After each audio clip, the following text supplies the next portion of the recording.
Everybody, welcome to What the Flick, Riverdale, episode 22, Silent Night, Deadly Night. Who knew we were going to get a Christmas episode? I was very excited for it. I was too. Well, no, please. You don't have to tell me twice on a Christmas episode. I think we all thought that it was the mid-season finale last week because I think we all were like, oh, we're so sad it's over. And then when I saw that there was another one coming up, I was like, guys. Oh, man, what? I always love Christmas episodes because you have to think, the writers have to think about, okay, this is going to air December something, so how can we make this authentically Christmas when it's like the middle of April, you know? But it was fantastic. That's how you do a winter finale, I think, on the CW. It was a stellar show. No, there's a lot goes down. You know, it's funny because this week and Runaways were both episodes where it's like, stuff is happening and like things are happening and plot and character and you know. So let's break it down.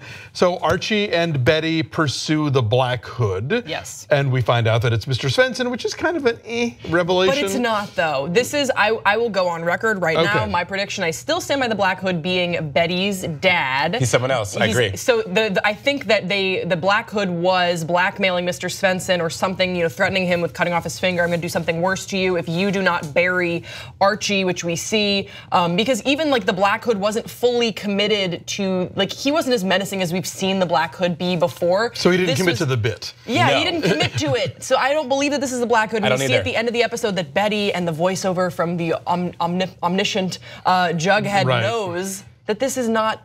This isn't the Black Hood. This isn't his final act. We're not done here yet. I thought so too. I thought that was Mr. Svensson was just a slave or a pawn to the Black Hood, if you will, because it was too like you said. Okay.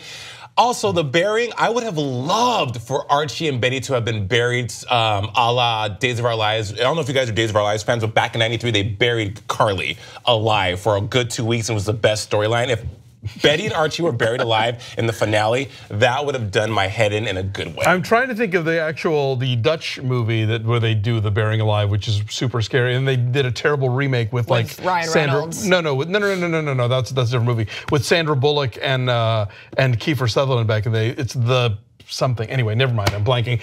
Nonetheless, yes, that would have been very cool. But I was like, they're either going to commit to this or they're not, and they didn't. So you know, but who knows? Maybe we'll circle back around to the empty grave. I don't know. Veronica, meanwhile, so good. Veronica just snooping her way into the doors. Every week, it's like she's this goddess. I want to see Dark Phoenix Veronica. Seriously, I do, because I feel she holds she tells her family, like, you know, y'all got coins, you guys need to pay for Archie's dad's, you know, medical bills, and she just doesn't care. And then so they're trying to bring her into the fold. When you always bring the child into the fold, they're always more evil, menacing, psychotics, maybe homicidal than the parents, you know? So I'm hoping Veronica goes down that way as well, because I could totally see her being the queen pin of the Lodge dynasty. What do you think is happening with the Lodge dynasty? Because it seems like there's been this plan afoot. We've seen this from the beginning of this season, that whenever there's a town gathering, it would just cut to like Hermione and Hiram being like, like all they needed was a white cat on their to solidify that something evil is afoot. And so they tell Veronica, they're like, now you know everything. Now you're clued in. We don't know everything. And we still don't know. So I'm wondering, what do you guys think is this dark thing that now Veronica is complicit in? Well, I guess it's the whole the taking over of the town and the owning of the stuff, and I'm not really sure. I think there's going to be more later. By the way, The Vanishing is a movie I couldn't remember, so don't tell me in the comments. Pops is so like, people really want to buy Pops. Pops must be, you know, a gold mine. Is there uranium under there? What the hell? Honorable mention to her Black Excess card, American Black Excess card, and Spiffanies. That is such an Archie Comics thing where they do like the dumbest version of names of things. Yeah. Like Riverdale's like a farm town. I don't see any kind of super ritzy hotel. Me, they have 5 seasons.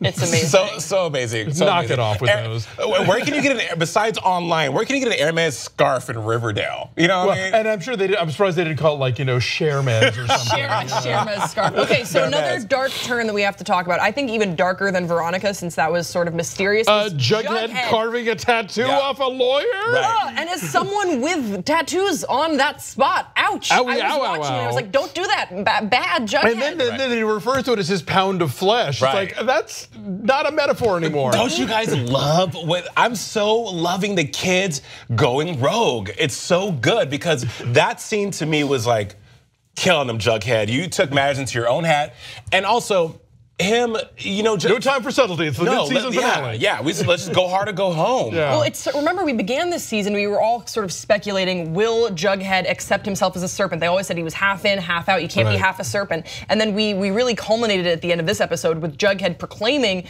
to FP, I'm proud of who I am, I'm proud of this, I love being a serpent. And that also felt like a natural conclusion, which just shows how much character development we've squeaked in to just the mid-season. True. It felt like I believed him when he said that, but I also totally believed him when he said, I don't want to be a part of any of this when he was first at Southside High. Did you guys watch the Coming in January at the end or not? No, I watched it online. Okay, so. I won't give anything away, but I will say this.